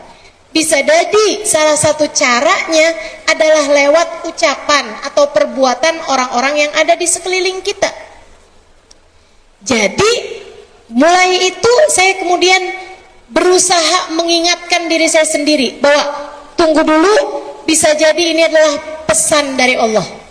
Ketika ada orang lagi marah-marah sama saya, ketika ada orang lagi protes sama saya kemudian jadi mikir gitu, bisa jadi ini adalah cara Allah mengingatkan saya. Bisa jadi ini adalah pesan-pesan Allah yang Allah sampaikan melewati orang ini. Terus begitu gitu. Saya berusaha untuk mengingatkan diri saya hal itu. Suatu waktu suami saya marah. Ada sesuatu hal yang dia nggak setuju, nggak cocok, kemudian dia marah. Kamu tuh ya Halimah, saya kan udah bilang gitu. Saya ketika dia bilang kayak gitu, saya dengerin gitu. Kemudian saya bilang, iya memang, iya tuh, itu salah saya tuh. Kamu kenapa sih kurang perhatian? Penyakit saya tuh emang kurang perhatian. Bener banget saya bilang, bener banget. Kamu tuh Halimah kadang-kadang begini begitu. Iya tuh, gimana sih caranya ya? Saya tuh juga susah sama diri saya nih, kadang emang suka acuh tak acuh, nggak bener gitu. Terus suami saya bilang, ya udah kalau gitu belajar lagi. Oke. Udah tuh habis itu hilang marahnya dia. Udah saya masih lagi mau belajar. Gitu ya. Subhanallah teman-teman saya sekalian, itu salah satu cara. cara kita mengontrol emosi. Cobain dulu gitu. Orang kalau lagi marah tuh jangan kemudian langsung terpancing, jangan mau jadi sumbu pendek, gitu kan ya. Simak baik-baik gitu, dengerin. Bisa jadi itu adalah pesan-pesan yang Allah Subhanahu wa taala sampaikan untukmu lewat hamba-hambanya. Gitu kan? Insyaallah. Oke. Baik, teman-teman sekalian saya muliakan, yuk kita akan akhiri majelis kita. Kita baca suratul Fatihah. Kita minta semoga ilmu yang kita dapat hari ini bisa jadi ilmu yang mendekatkan kita pada Allah Subhanahu wa taala. Penentu kehidupanmu hanya Allah, nasibmu berada di tangan Allah, maka baik-baiklah sama Allah, maka menjadi baiklah jadi hambanya Allah Subhanahu wa taala. Siapa tahu dekat rahmatnya berhasil kamu dapatkan, menjadikanmu tidak lagi memikirkan, tidak lagi mengharapkan kasih sayang dari siapapun, insya Allah. Laki-laki, kanak-kanak sama-sama sudah dewasa, cukup ada Rokib dan Atid menulis semua perbuatan mereka. Kamu nggak usah ikut-ikutan sok bantuin Rokib Atid.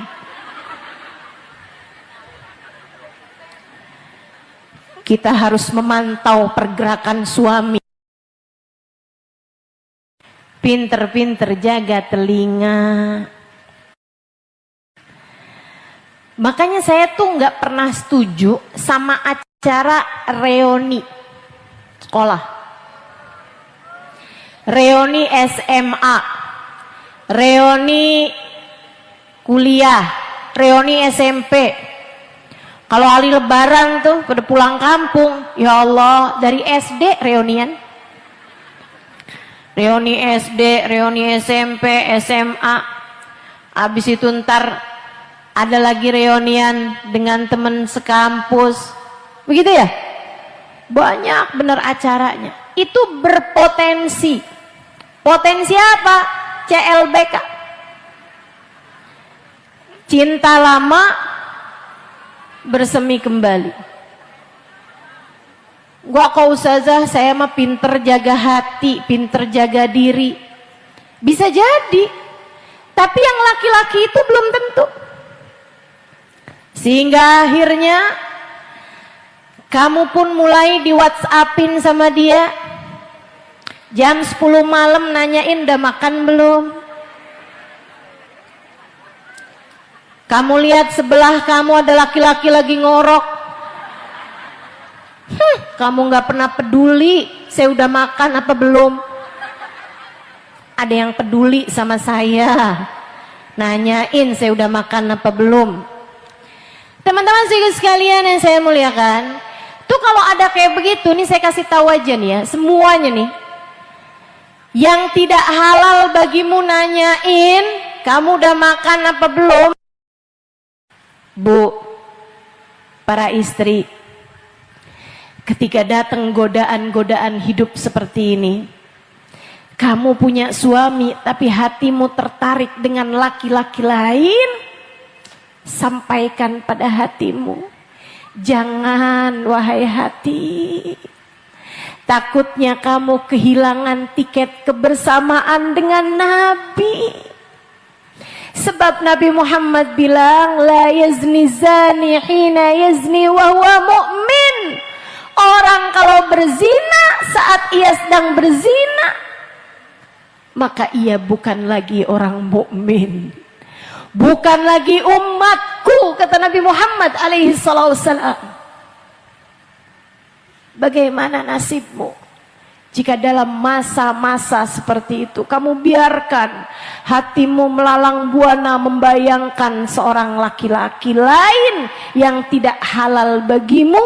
Bagaimana jika pada saat-saat yang seperti itu datang ajal membawamu menuju pulang ke rumah sejatimu? Hati-hatilah. Hidup mesti hati-hati. Jangan mau-maunya sampai terbawa kepada hal-hal yang diharamkan Allah Subhanahu wa ta'ala. Pinter-pinter jaga mata, pinter-pinter jaga telinga. Orang kalau kepengen hatinya tenang, tuh satu tuh, pinter jaga mata, pinter jaga telinga. Mudah-mudahan Allah jadikan kita mampu jaga mata, mampu jaga telinga, insya. Sehingga yang masuk ke dalam mata kita, yang masuk dalam hati kita, yang jadi pandangan kita, yang jadi pendengaran kita, yang masuk semuanya adalah hal-hal yang diizinkan Allah untuk ada dalam hati kita. Insya Allah. Hatimu akan jadi tenang, teman-teman saya sekalian. Kalau dalam hidup kamu lebih pintar jaga mata, jaga telinga. Mudah-mudahan Allah jaga semuanya insya Allah. Itu satu. Yang kedua, kalau kamu pengen hatimu tenang, ingat Allah. Kalau kamu pengen hatimu tenang, hadirkan Allah. Saudara sekalian, kamu kalau lihat lautan, kan kayak tenang gitu ya. Sementara kalau lihat yang kecil-kecil, enggak tenang. Tapi kalau lihat sesuatu yang lapang, kenapa gitu? Karena memang sesuatu yang lapang itu menenangkan. Hati kamu juga gitu. Kalau hati kamu lapang, hati kamu bakalan jadi tenang. Itu sebabnya Nabi Musa alaihissalam minta kepada Allah kelapangan hati. Rabbi syrahli sadri. Katanya Nabi Musa alaihissalam. Jadi kamu kalau kepengen tenang, sering-seringlah ingat Allah. Hatimu hadirkan Allah. Gimana caranya menghadirkan Allah? Ingat semuanya dari Allah. Semuanya dari Allah, semuanya milik Allah, dan semuanya hanya akan kembali kepada Allah subhanahu wa ta'ala. Tuh hati jadi lebih tenang. Inget-ingetin urusan antaramu dengan Allah. Tiap kali nih ngeliat, ih baju cakep banget, cobain deh. Nanti di saat saya menghadap Allah, saya pakai baju kayak apa ya? Nanti di saat saya menghadap di hari akhirat, hari, kata Nabi Muhammad, hari itu semuanya uria. Semuanya telanjang illa man kasahullah, kecuali orang-orang yang dipakaikan baju sama Allah. Ada harinya nanti di akhirat, di mana semua akan digiring dalam keadaan telanjang, kecuali yang dipakaikan baju oleh Allah. Digiring dalam keadaan haus, kecuali yang diberi minum oleh Allah. Digiring dalam keadaan lapar, kecuali yang diberi makan oleh Allah. Digiring dalam keadaan hina, kecuali orang-orang yang dimuliakan oleh Allah. Maka tiap kali lihat baju bagus ya, saya kepengen beli, kok nggak bisa beli, ingetin, tenang. Walibasut taqwa dzalika khair. Pakaian ketakwaan, pakaian ketakwaan itu adalah pakaian yang sesungguhnya yang akan kita pakai saat kita menghadap kepada Allah. Kalau kamu bisa punya baju bagus, ingat juga, ya Allah, Engkau telah memakaikanku baju seindah ini di dunia. Ya Allah, pakaikanlah pula aku baju yang lebih indah di hari akhirat nanti, ya Allah. Ingat sama Allah. Saat kamu lagi makan, ingat sama Allah. Yang ngasih rezeki makanan itu bukan suamimu, bukan anakmu, bukan tetanggamu. Akan tetapi yang memberikan kepadamu sejatinya adalah, ya Allah, saya nggak bisa makan nih. kalau engkau tidak memberikan kepadaku rezeki. Bukan begitu? Dari Allah, teman-teman. Adakah kamu tahu apa yang akan kamu makan nanti malam? Nggak tahu. Besok pagi, apalagi? Yang tahu siapa? Allah Subhanahu wa ta'ala. Sedikit sekalian saya menanya, sebab Allah yang memberikan kepadamu makan. Berapa suapannya, berapa potong dagingnya, berapa potong sayurannya, berapa kuenya, berapa potong, semuanya udah ada ukurannya. Dari Allah Subhanahu wa ta'ala, Jalla Jalaluhu wa ta'ala azamatu. Berapa sering kamu ngambil nasi, kemudian udah gak bisa lagi kamu habisin. Kamu pikir tadi nih ngambilnya kebanyakan. Bukan, rezeki dari Allahnya cuma segitu aja. Tapi kalau saya maksain masuk juga Ustazah. Ya itu dia, berarti rezekinya emang sampai habis. Guru saya Hubaba Nur bilang, tidak ada satu butir nasi melainkan ketulis di situ bakalan jadi rezekinya siapa. Nggak akan pindah. Semuanya dari Allah Subhanahu wa ta'ala. Makanya nggak ada ceritanya orang rebut rezeki kita, nggak ada. Orang ngambil rezeki kita tuh nggak ada, teman-teman sekalian. Saya bikin toko, sebelah bikin toko, dia lebih laku tuh dagangannya daripada saya. Dia nih udah ngerampas rezeki saya. Nggak ada ceritanya orang ngerampas rezeki orang. Rezeki semuanya datangnya dari Allah Subhanahu wa ta'ala. Kamu masukin terus tuh dalam hati kamu. Kamu masukin terus dalam hati kamu. Qaddarallahu takdira.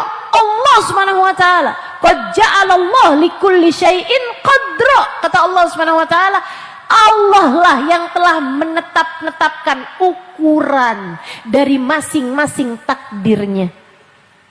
Makananmu ada ukurannya, udah dipasin sama Allah Subhanahu wa ta'ala. Uangmu semuanya ada ukurannya, masing-masing udah ada takarannya dari Allah Subhanahu wa ta'ala, teman-teman sekalian. Ada yang dikasih banyak kan, ada yang dikasih dikitan. Kamu hanya perlu memastikan bahwasanya masuknya rezeki dari arah yang halal. Sebab kalau rezeki masuk padamu dari cara yang haram, panjang akibatnya nanti di hari akhirat. Jangan mau-maunya sama sesuatu yang haram-haram. Yang sabar. Nyari rezeki itu yang sabar. Ingat ceritanya Sayyidina Ali bin Abi Thalib. Sehingga sekalian saya muliakan, Sayyidina Ali itu satu hari lagi naik keledai. Pergi ke rumah salah satu sahabatnya. Dia takut nih kalau keledainya itu gak ada yang megangin. Dia takut keledainya kabur. Jadi akhirnya dia udah lihat satu orang, dia bilang, Ta'al. Sini Pak. Sini. Dek sini. Panggil. Dia bilang, pegangin keledai saya boleh nggak? Saya mau ada keperluan dengan sahabat saya. Dalam. Oh iya. Tentu Pak, saya pegangin dah keledainya. Bapak masuk aja. Masuklah Sayyidina Ali. Di dalam nih Sayyidina Ali rupanya ngobrol agak cukup lama. Buka-buka kantong bajunya, dilihat ada uang. Ada uang 10 dirham. Kalau di kita 100.000 lah gitu. Sayyidina Ali mikir nih, kesian tuh yang pegangin keledai saya. Saya mau kasihin uang 10 dirham ini sama dia. Saya mau kasihin nih, hadiah karena dia udah pegangin keledai saya. Sayyidina Ali keluar. Orang itu nggak ada, keledainya juga nggak ada. Gak lama kemudian ada orang bawain keledainya Sayyidina Ali. Dia bilang, Tuan, ini keledaimu bukan? Jadi orang itu dulu saling kenal gitu, kayak kendaraan gitu, kayak mobil, motor kan suka orang tahu kan, wah ini nih mobilnya si ini nih, gitu. Nah, zaman itu juga gitu, orang udah tahu, Tuan ini kan keledaimu ya? Kata Sayyidina Ali, oh iya. Di mana kamu nemu? Lagi lari-lari pagi. Lagi jogging. Dia bilang lagi ada di sana tuh dia. Saya pikir punya Sayyidina Ali kan, jadi saya bawain ke sini. Dilihat sama Sayyidina Ali, rupa-rupanya tali ikatnya tuh yang buat bawa keledai itu, buat menghela keledai, itu juga hilang. Nah itu agak susah tuh. Kalau keledai nggak ada tali pengikatnya tuh susah. Egalnya itu susah. Rupa-rupanya si orang tadi ini disuruh pegang keledai, dipikir lumayan nih. Tali keledainya nih kayaknya mahal nih. Jadilah sama dia dilepas tuh tali keledai, dicuri. Habis itu kan keledainya nggak ada yang pegangin, kabur. Dia nggak berani nyuri keledainya karena orang tahu gitu kan. Itu dijual di pasar juga nggak ada yang mau beli gitu. Ini keledainya Sayyidina Ali nih gitu. Jadi dia cuma berani curi tali keledainya. Kata Sayyidina Ali, waduh, kalau gitu saya minta tolong dong. Boleh nggak kamu beliin saya tali keledai di pasar? Nih uangnya, 10 dirham tadi tuh. Cari-cari orang tersebut, orang jual tali keledai, ketemu sama yang tadi megangin tali keledainya Sayyidina Ali. Dia bilang, boleh nggak saya beli ini tali keledai? Berapa nih? 10 dirham deh gitu. Ya, dapat tuh 10 dirham. Pulang kasihin. Nih tuan, lah punya saya nih. Balik lagi rupanya sama saya lagi. Dia bilang, kayak apa yang jual tali keledai ini? Orangnya begini, begini. Itu dia tuh yang tadi megangin tali keledai saya. Kata Ali, subhanallah, subhanallah. Ini orang pinter nih, orang pinter. Subhanallah. Kata Ali, emang 10 dirham itu emang jadi rezeki dia. Udah ketulis tuh 10 dirham rezeki dia. Emang akan sampai kepadanya. Emang rezekinya tuh orang. Cuman karena dia nggak sabar, yang mestinya datang dalam keadaan halal, akhirnya datang dalam keadaan haram.